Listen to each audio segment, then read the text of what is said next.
Shalom, selamat hari Sabat bagi kita semuanya.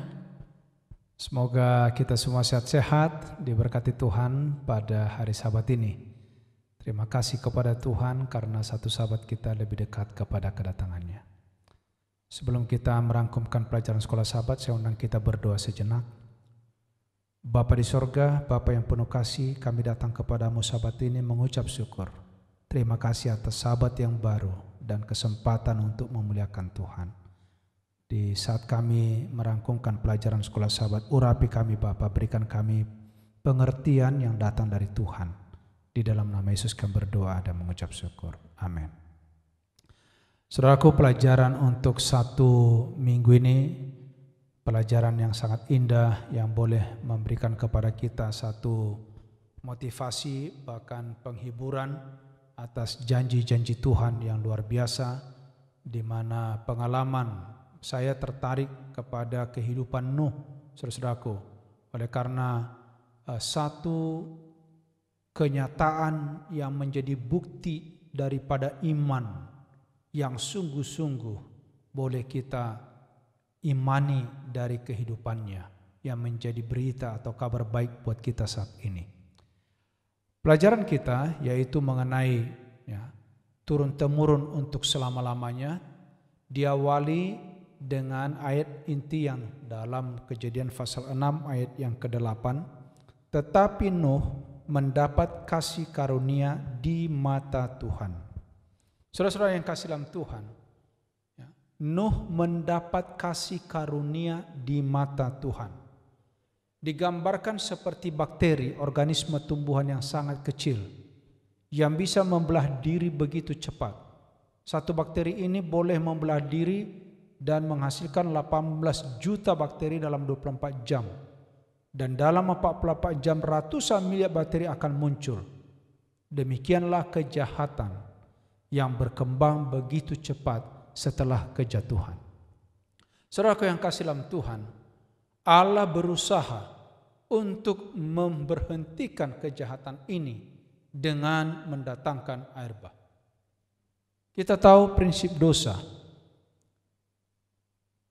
Di dalam Kejadian 6 ayat 5, alasan Allah mendatangkan air bah. Ketika dilihat Tuhan bahwa kejahatan manusia semakin besar di bumi, bahwa segala kecenderungan hatinya selalu membuahkan kejahatan semata-mata. Saudaraku, itulah sebabnya Allah sangat membenci dosa. Kenapa? Karena dosa itu mematikan. Dosa itu adalah maut. Dan saudaraku, kita bisa melihat bahwa manusia dapat diselamatkan dari kematian, dari maut. Kejadian 6 ayat yang ke-9, Nuh adalah seorang yang benar, yang tidak bercelah di antara orang-orang sezamannya, dan Nuh itu hidup bergaul dengan Allah. Saudaraku, ini adalah merupakan satu rahasia kenapa Nuh boleh selamat dari maut, dari kematian itu. Nuh hidup benar, tidak bercelah. Seorang yang suka bergaul dengan Allah. Saudara, mari kita belajar kepada Nuh. Nuh bekerja untuk Allah. Nuh mendengarkan Allah. Nuh menurut kepada Allah. Nuh menurut percaya kepada Allah. Itulah sebabnya dalam 2 Petrus 2 ayat 5, Petrus menyebut Nuh adalah pemberita kebenaran. Saudaraku yang kasih dalam Tuhan, mari kita tanya diri kita sekarang, apakah saudara pemberita kebenaran, pembawa kebenaran? Ini menjadi pertanyaan besar bagi kita. Nuh berbicara 120 tahun, mengamarkan dunia yang ada di sekelilingnya, bahwa bumi akan dibinasakan dengan air bah oleh karena segala kejahatan. Saudara-saudaraku yang kasih, Nuh tidak selamat begitu saja. Tolong diingat ini. Di dalam pelajaran berikut, Kejadian ayat 6 ayat 8, tadi merupakan ayat hafalan ayat inti kita. Nuh mendapat kasih karunia. Kata kasih karunia itu muncul dalam Alkitab dalam ayat ini. Dan apa tujuan? Apa maksud? Tadi Nuh tidak bercela benar, tetapi membutuhkan kebaikan sebagai yang tidak layak menerima dari Allah. Itulah namanya kasih karunia. Sekalipun Nuh hidup benar, sekalipun Nuh itu tidak bercela, tetapi kebenarannya tidak dapat menyelamatkan dirinya. Dia membutuhkan seorang juru selamat. Itulah sebabnya membutuhkan kasih karunia. Saudara-saudara yang kasih dalam Tuhan, perjanjian Allah dengan Nuh ini adalah merupakan satu perjanjian juga bagi kita sebagai anak-anaknya, sebagai keturunannya. Saudara-saudaraku, kalau kita percaya seperti Nuh, kita percaya menurut Allah seperti apa yang dipraktekkan oleh Nuh, maka dikatakan engkau akan masuk ke dalam bahtera itu, engkau dan anak-anakmu dan istrimu dan istri anak-anakmu. Kalau kita percaya kepada Tuhan, kita menunggu dengan penuh keyakinan janji Tuhan dan melakukan apa yang Tuhan perintahkan. Kasih karunia yang sudah diberikan oleh Tuhan melalui kematian Yesus Kristus akan menjadi jaminan bagi saudara, bagi saya masuk ke dalam kerajaan Allah yang Tuhan sediakan. Saudaraku, tanda-tanda yang diberikan oleh Tuhan menjadi bukti bahwa Allah itu memang Allah yang dapat dipercaya. Janjinya tidak pernah berubah. Dalam Kejadian 9 ayat 12 sampai 13, Allah memberikan tanda pelangi. Dan Allah berfirman, inilah tanda perjanjian kuadakan antara aku dan kamu serta segala makhluk yang hidup yang bersama-sama dengan kamu turun-temurun untuk selama-lamanya. Apa itu, saudara? Busurku kutaruh di awan supaya itu menjadi tanda perjanjian antara aku dan bumi.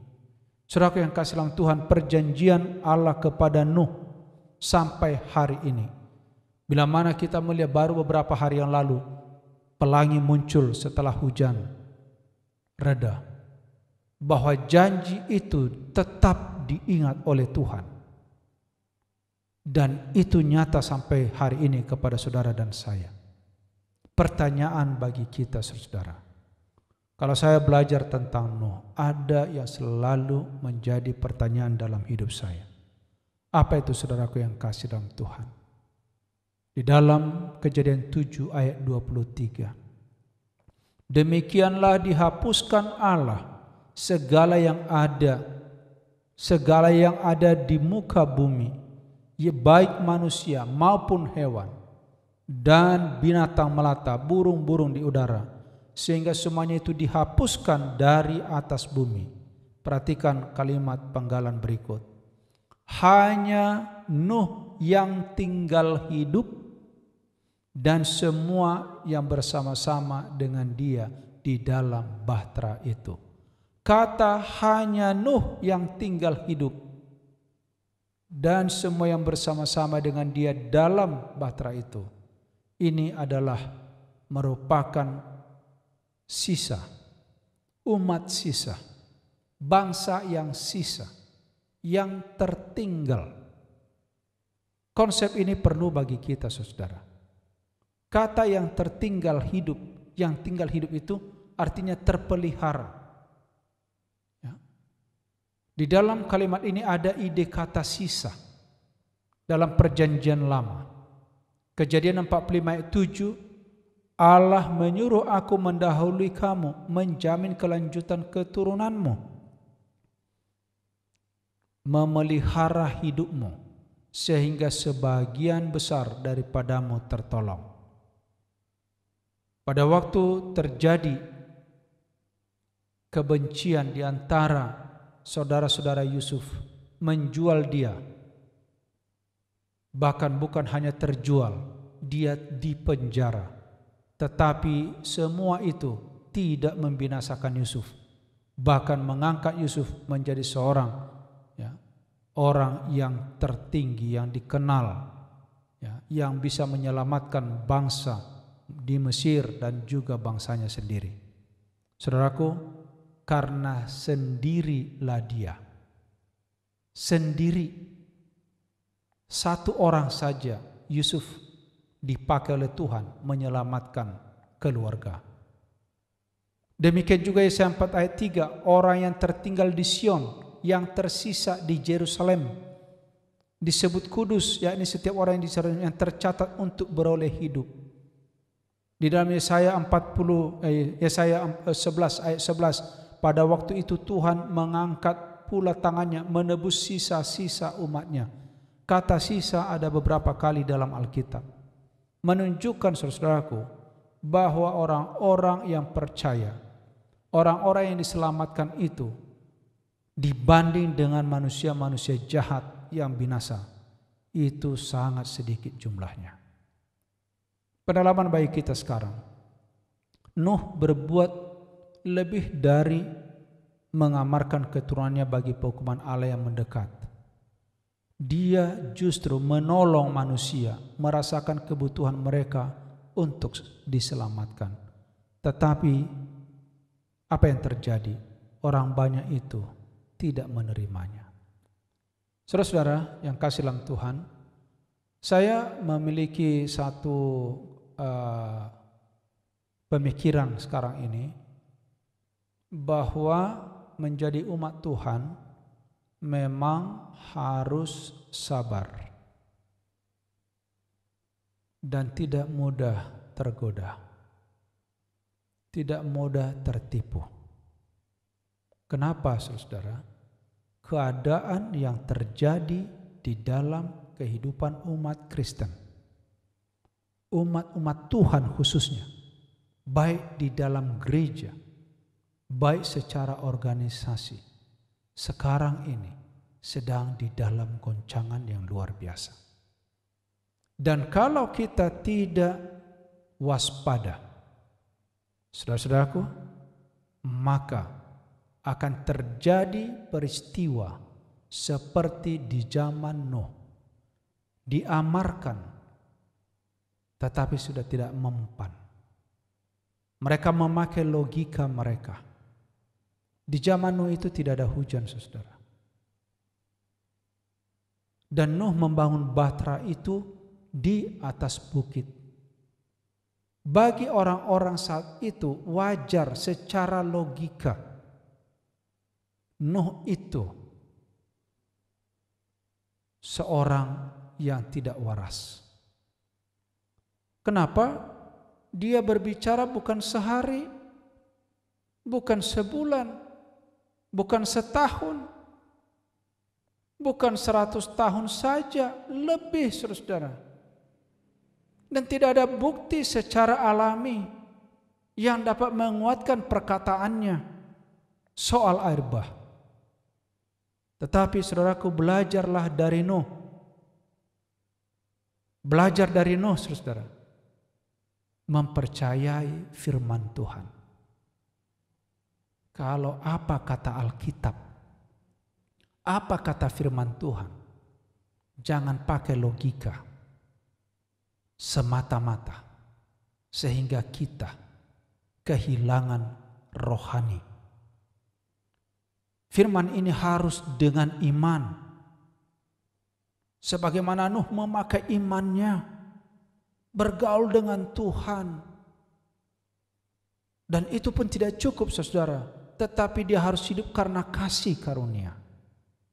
Saya percaya kalau kita memiliki iman yang sungguh-sungguh, benar di mata Tuhan, boleh jadi mungkin manusia melihat kita berbeda dari pandangan surga. Bagi saya, saudaraku, yang paling utama itu benar di mata Tuhan. Karena mata manusia sudah dipenuhi dengan kejahatan, dipenuhi dengan dosa, sulit untuk membedakan kebenaran dan kejahatan.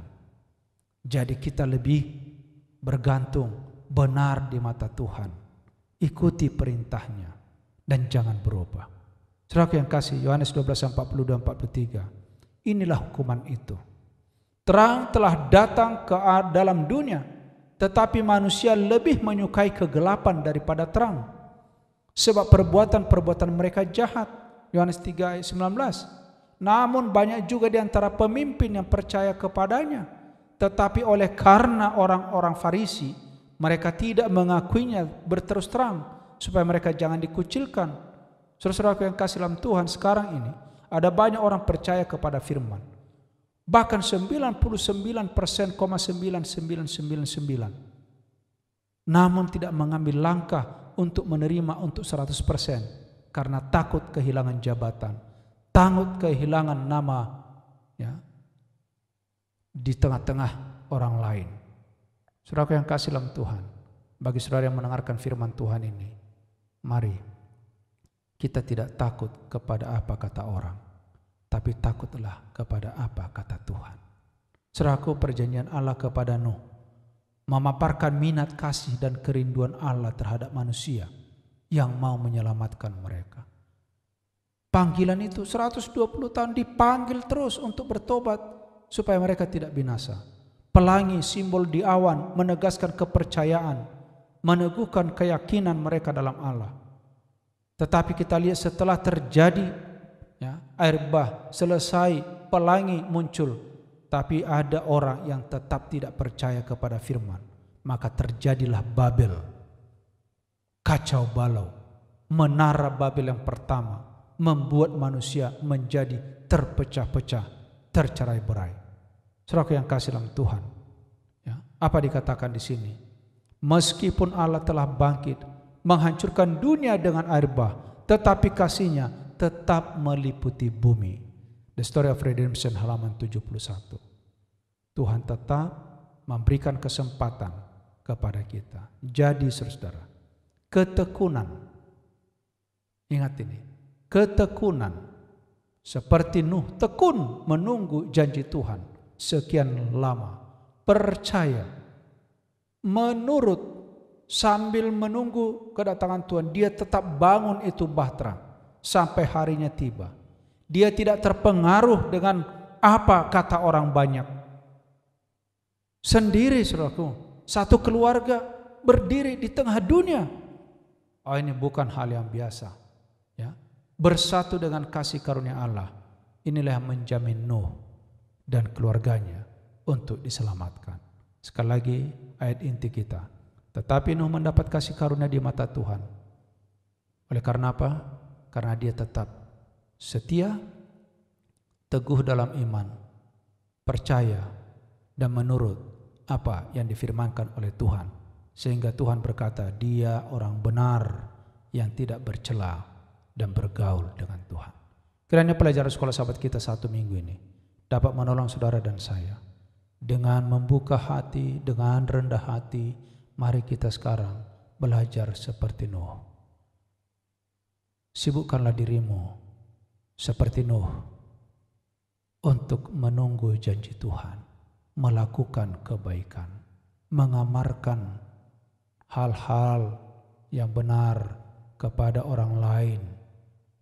Saudara-saudara, kalaupun mereka tidak bertobat, itu urusan mereka. Urusan kita adalah melakukan perintah Tuhan. Tuhan memberkati kita. Kita bersatu dalam doa. Bapa di sorga, terpuji nama Tuhan atas firman yang kami dengar sepanjang 1 minggu ini. Biarlah kami belajar bahwa janji Tuhan tidak pernah berubah. Dan kami boleh seperti Nuh yang tetap setia, percaya, menurut, dan tidak pernah terpengaruh dengan orang banyak, tetapi bertahan di dalam firman Tuhan. Berkati kami semua umat-Mu yang terlibat dalam ibadah dan mendengarkan firman ini. Biarlah kami belajar ya Tuhan, menyibukkan diri seperti Nuh, bekerja dan mengabar Injil. Sehingga pada waktu-waktu harinya tiba, Yesus datang, orang yang setia, yang diizinkan masuk ke dalam kerajaan surga. Berkati kami semuanya, ampuni dosa kami. Di dalam nama Yesus kami berdoa dan mengucap syukur. Amin.